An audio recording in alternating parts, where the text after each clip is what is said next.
உங்களை அன்புடன் வரவேற்பது உங்கள் டிஎஸ்எஸ் ஸ்டுடியோ சார். ஃப்ரெண்ட்ஸ் எல்லாம் சூப்பராக இருப்பீங்கன்னு நினைக்கிறேன். அடிக்கிற வெயிலுக்கு சுப குழு குழுன்னு இன்னைக்கு ஒரு காதல் கதை பார்ப்போமா? வாங்க போகலாம். ஒரு அழகான இளம் பெண், ஒரு அழகான இளம் வாலிபன், ரெண்டு பேரும் காதலிக்கிறாங்க. ரொம்ப நாளாக காதலிச்சிட்டு இருக்காங்க. ஆனால் வீட்டில் போய் சொல்கிறதுல ஒரு சின்ன சிக்கல் இருக்குது. அந்த பையன் வேறு ஜாதி, இந்த பெண் வேறு ஜாதி. ஆனால் அந்த பொண்ணோட அப்பா நைஸ் ஜென்டில்மேன், காதல் கல்யாணத்தை ஏற்றுக்கிறேன், நம்ம ஜாதி பையனாக இருக்கணும் அப்படின்னு அழகாக சொல்லிட்டார்.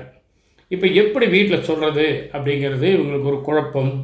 ஒரு நாள் சாயங்காலம் பார்த்தீங்கன்னா பீச்சில் ஒருத்தர் மேலே ஒருத்தர் சாஞ்சிட்டு ரெக்தியாக உட்காந்துருக்காங்க. நாளைக்கு காலையில் என்ன பதில் சொல்கிறதுன்னு தெரியாமல்.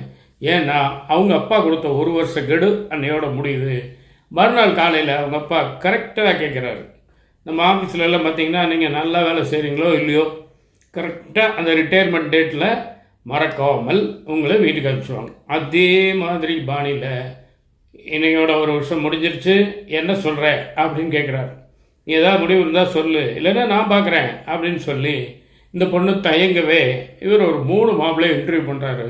3 பேருமே தம் அடிக்கிறது, தண்ணி அடிக்கிறது, அதை பண்ணுறது இதை பண்ணுறதுன்னு எல்லா குவாலிட்டிஸையும் வச்சுக்கிட்டு சொல்லாமல் மறைச்சி மாட்டிக்கிறாங்க, ரிஜெக்ட் ஆகிடுறாங்க. அப்புறம் என்ன பண்ணுற இந்த பொண்ணு டக்குன்னு ஒரு ஐடியா பண்ணி அந்த பையனை, தன்னுடைய காதலனை, நீ மேட்ரிமோனியில் பதிவு பண்ணி வை, அதுக்கப்புறம் நான் பார்த்துக்கிறேன் அப்படிங்கிற மாதிரி சொல்லி அனுப்பிச்சி விட்றோம்.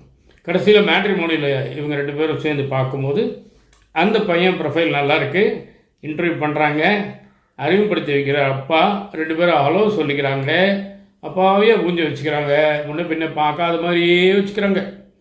எல்லாமே ஸ்மூத்தாக முடிஞ்சு அருமையாக கல்யாணம் பண்ணி வச்சுறாங்க. எப்படிங்க சாத்தியம் இது? வேறு வேறு ஜாதி, காதல் கல்யாணம், பயம் வேறு, அப்பாவை தூக்கி எறிஞ்சிட்டு போகிறதுக்கு மனசு இல்லை, அதே நேரம் ஓடி போய் கஷ்டப்படவும் தயாராக இல்லை. சரி நம்ம செத்து போயிடலாம் அப்படிங்கிற நெகட்டிவ் தாட்டும் வரல. இல்லை கடைசி வரைக்கும் நான் கல்யாணமே பண்ண மாட்டேன் அப்படின்னு 2 பேரும் அடம் பிடிச்சிக்கிட்டு தனிமரமாகவும் நிற்கலை. எப்படிங்க சாத்தியம்? கத்தி இன்றி, ரத்தமின்றி, யுத்தமின்றி, எதுவுமே இன்றி அழகாக முடிஞ்சிருச்சு அந்த கல்யாணம். இது ஒரு பெரிய ஆச்சரியமாக இருக்குது. அதே நேரம் இது எப்படி சாத்தியம் அப்படின்னு உங்களால் யாராவது கெஸ் பண்ண முடியுமா? சும்மா ட்ரை பண்ணி பாருங்களேன்.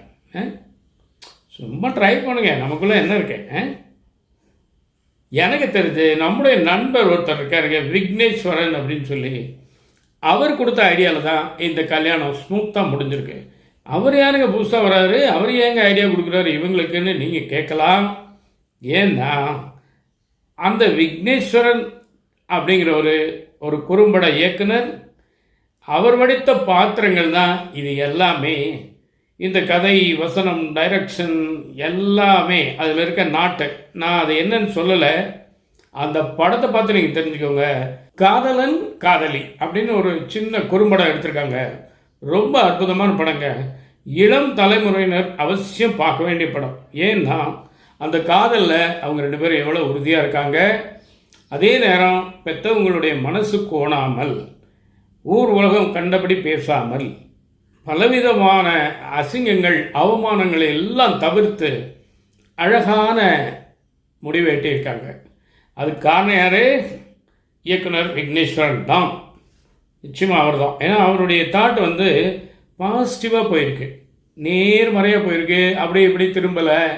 இப்போ இருக்கிற மாதிரி வன்முறைகள், அது இது சூழ்ச்சிகள் எதுவுமே கிடையாது. ஆனால் அவர் ஒரு பொய் சொல்லியிருக்கார். அதை நீங்கள் என்ன பொய் அப்படிங்கிறத நீங்கள் அதில் பார்த்துக்கோங்க, சரிங்களா? அந்த விக்னேஸ்வரன் இயக்குனருக்கும் சரி, அந்த டீமுக்கும் சரி, நம்ம சேனல் சார்பாக ஒரு மாபெரும் பாராட்டுகளை தெரிவிச்சுக்கிறேன், வாழ்த்துக்களை தெரிவிச்சுக்கிறேன். ஏன் அப்படின்னா பெரிய ஒரு நல்ல எதிர்காலம் அவங்களுக்காக அங்கே காத்துட்ருக்கு. இதே வேகத்தில், இதே பாணியில் அவங்க மேலே மேலே மேலே போயிட்டு இருந்தாங்கன்னு சொன்னால் உச்ச நிலைக்கு போகிறதுக்கு ரொம்ப நாள் ஆகாதுங்க. அருமையாக இருக்குது. இதில் நம்ம நண்பர் செல்லா அவர்கள் இதில் நல்லா பண்ணியிருக்காரு, அப்பாவை பண்ணியிருக்காரு, ரொம்ப அழகாக அற்புதமாக பண்ணியிருக்காரு. அவர் பேசும்போது என்கிட்ட சொன்னார், இந்த படத்தில் நான் நடிக்கும்போது எனக்கு ஒரு பொண்ணு இருந்தால் இதே பாணியில் நான் அந்த பொண்ணுக்கு கல்யாணம் பண்ணி வைப்பனே அப்படிங்கிற மாதிரி ரொம்ப இன்வால்மெண்ட்டாக சொல்லிட்டு இருந்தார். அந்த அளவுக்கு அவர் அந்த கேரக்டரை உள்வாங்கி உணர்ந்து, அதே நேரம் பெண்ணினுடைய மனதையும் புரிந்து அருமையான ஒரு முடிவு எடுத்திருக்காரு. காதலன் காதலி மிஸ் பண்ணிடாதீங்க, கட்டாயம் பார்க்க வேண்டிய படம். அப்புறம் வருத்தப்படாதீங்க, சரிங்களா? பார்த்துட்டிங்கன்னா உங்களுக்கு ஒரு நல்ல தன்னம்பிக்கையும் புத்துணர்ச்சியும் கேரண்டியாக வரும். காதலிக்கிறவங்க கூட ஸ்டார்ட் பண்ணிடலாம், சரிங்களா? இதான் எனக்கு விஷயம். நிச்சயமாக இந்த விஷயம் உங்களுக்கு பிடிச்சிருக்கும்னு நம்புகிறேன். உங்கள் மேலான கருத்துக்களை எதிர்பார்க்குறேன். மீண்டும் அடுத்த எபிசோடு சந்திப்போமா? அதுவரை உங்களிடம் வந்து விடைபெறுவது உங்கள் நண்பன் டி. சண்முக சுந்தரம், போத்தனூர், கோயம்புத்தூர். நன்றி, வணக்கம்.